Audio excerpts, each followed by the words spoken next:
चांगल्या माणसाची निंदा जर केली, माऊलीनं सांगितलं तर महापाप लागतं. निंदा तर करूच नये, पण त्यात साधूची करू नये, ज्ञानोबारायची करू नये, कुरेकर बाबाची करू नये निंदा. चांगल्या माणसाची निंदा जर केली तर महापाप लागतं. ऐका ऐका, आपल्याकडनं गुरुचा अवमान झाला, जाणून बुजून, नकळत म्हणत नाही, मुद्दाम, तर महापाप लागतं. गुरु म्हणजे देव आहे, साधू म्हणजे देव आहे. आपल्याकडनं जर एखादी गाय कसायला विकली गेली असेल ना, तर महापाप लागतं, महापाप लागतं. आपल्याकडनं जर एखाद्या मंदिरातली चोरी झाली असेल ना, महापाप लागतं. मग तो टाळ असू द्या, पकवाज असू द्या, काही असू द्या, मंदिरातली ती अवजार आहे, महापाप लागतं. आपल्याकडनं जर आपली स्वतःची कन्या विकली गेली ना, ऐका, आपल्याकडनं आपली स्वतःची कन्या जर विकली गेली ना, तर महापाप लागतं. पंढरी बाबा, महापाप लागतं. झालं गेलं असेल ते घालवायचे तुम्हाला या कथेमध्ये, आणि पुन्हा ते पाप करायचं नाहीये.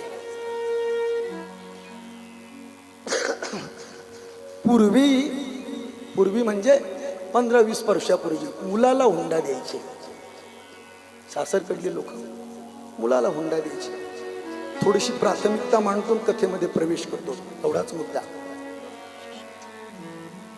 आता हो, आता मुलीवाले पैसे घेताय. माझा राग आला तरी चालेल तुम्हाला, तुम्ही महापापाचे अधिकार बनताय.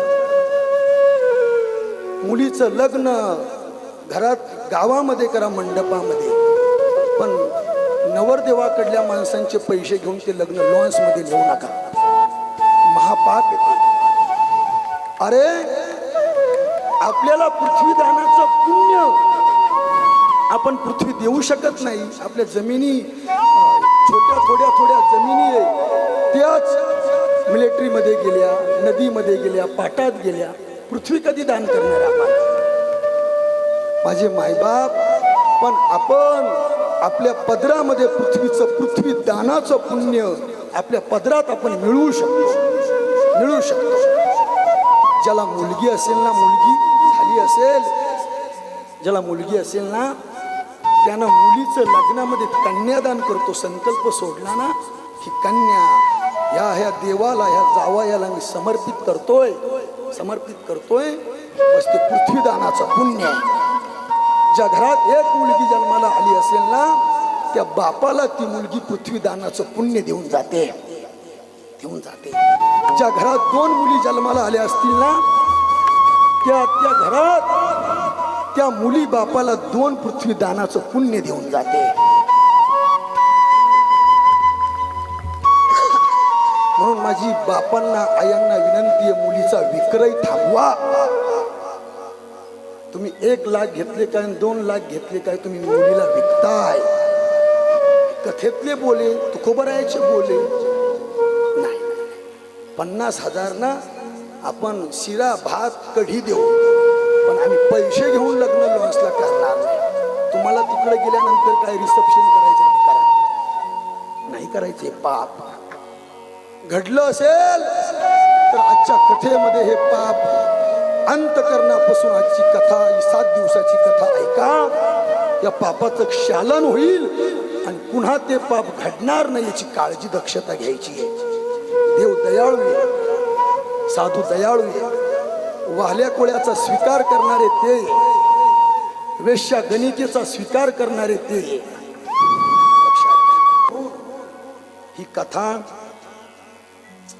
आमचे मावस बंधू, गुरुबंधू योगेश महाराज सायखेडे सिंथेसायझर वाजवताय. ताकद आहे संगीतामध्ये. ती जर आपण अंतःकरणपूर्वक ऐकली तर आपल्याला ती देवापर्यंत घेऊन जाईल. का आपल्याला गोरक्षनाथाच्या हातात जायचं असेल ना, तर हृदयाला छिद्र पाडलीच पाहिजे. आणि त्या प्रत्येक छिद्रामध्ये गोरक्षनाथ बसवलेच पाहिजे, बसवलेच पाहिजे. काल पंढरीनाथ महाराज सहाने, पाय नाहीये ह्याही वयात परमार्थाचा ते अट्टहास करताय. इकडे आमचे सोपान महाराज आहेत, भागवताचार्य महेश महाराज आहेत, जे सुंदर आम्ही पाहिलं ज्यांचं नृत्य. वा, एखाद्या महिलेला नाचता येणार नाही. टाळी वाजवा त्यांच्याकरता. ऐका, कालची कथा आपण इथपर्यंत ऐकली होती.